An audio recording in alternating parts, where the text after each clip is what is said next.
Hi, I'm Tim, cartoon character and sports arbitrage trader. So, you're thinking about becoming a sports arbitrage trader. Good! Over the next couple of minutes, I'm going to debunk some of the myths that have grown around this business. And after that, I'm going to give you a practical short list of steps to get you started. Myth number 1. Anyone can be a successful sports arbitrage trader. It takes particular skills and resources to succeed in this business, and not everyone is suited to it. Websites and companies which tell you that anyone can do it successfully without taking into account available resources are not being honest with you.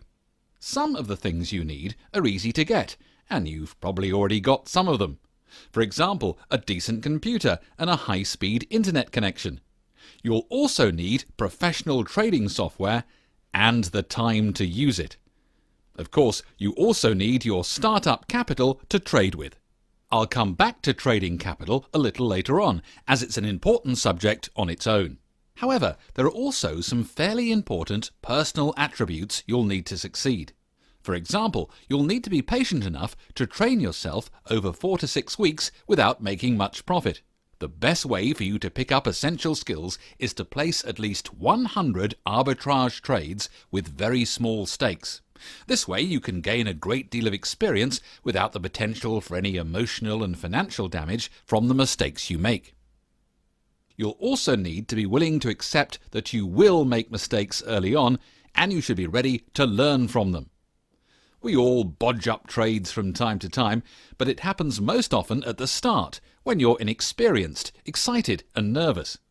Learn from your errors at this stage, and you won't repeat them when the stakes are bigger.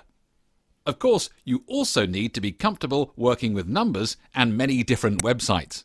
Myth number 2. Sports arbitrage trading is 100% risk-free. Okay, the arbitrage trades you construct will be risk-free if you focus on what you're doing. But the practicalities involved in actually placing the bets introduce some risks.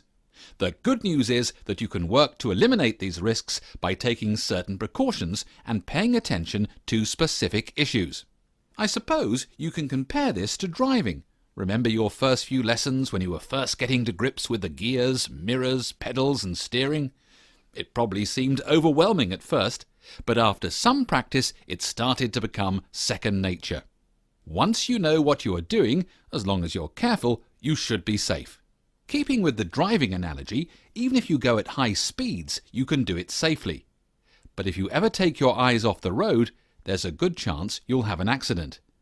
And if you drive with your eyes closed...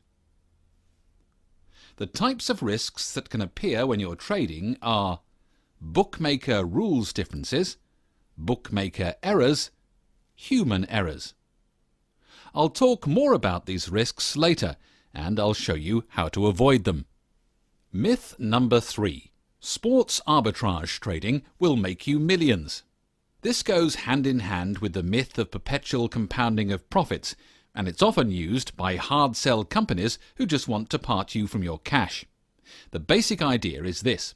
With sports arbitrage, you can easily make 3% profit on a single trade.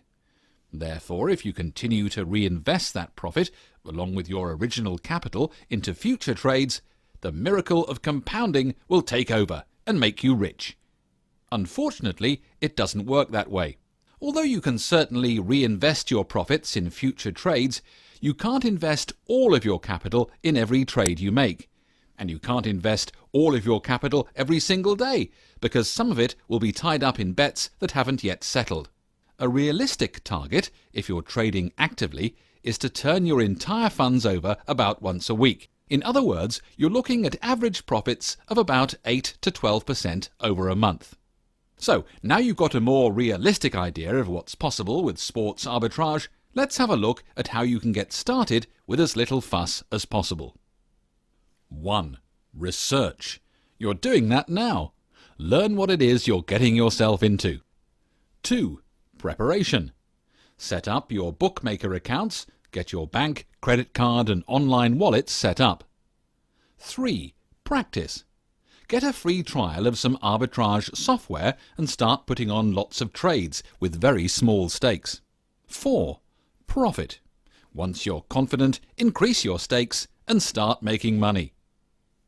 The entire process should take you 4 to 6 weeks all in. By month 2, you should be trading confidently and making money.